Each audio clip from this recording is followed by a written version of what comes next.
Hello, and welcome to Meet the Shaper. In this episode, we will be introducing Lillin, the Old Guard. You will not leave this place.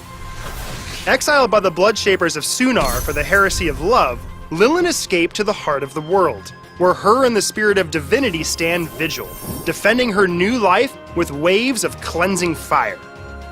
Lillin is a ranged magical damage burst mage who specializes in bringing down even the toughest targets. What Lillin lacks in mobility, she makes up for in raw power, synergizing well with other mages.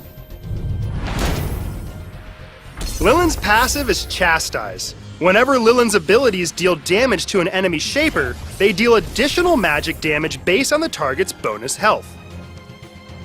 Lillin's Q is Fool's Fire. Lillin summons multiple shades and launches them at a target enemy, dealing magical damage and proccing Chastise per shade launched. Fool's Fire will always create 2 shades, plus 1 per hollowed enemy shaper, a debuff applied via Lillin's E ability, Consecrate. Lillin's E is Consecrate.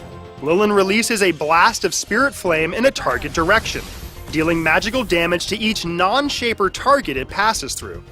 When the projectile ends or hits a shaper, it detonates, dealing magical damage to all enemies in an area around the target. Shapers hit by this ability become hollowed. Always try and hit enemies with Consecrate before casting Fool's Fire, as it will significantly boost the damage output.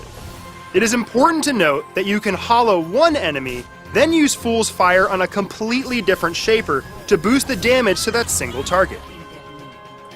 Lillin's W is Rebuke. Passively, Lillin's basic attacks and abilities penetrate a percentage of her target's bonus defenses. When activated, Lillin conjures a wave of energy in a target direction, dealing magical damage. The damage dealt is decreased against targets that are further away from the casting point. Units hit that are close enough to Lillin are knocked back. Rebuke's passive serves as a nice damage boost against targets building magic resistance.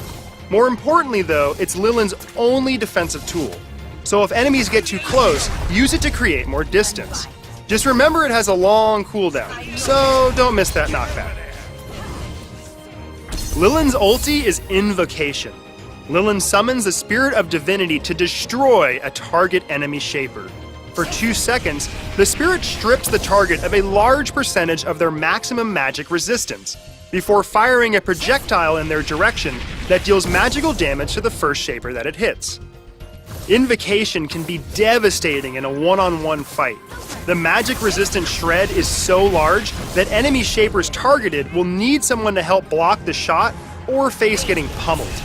It is always best to lead your ability combo with Invocation.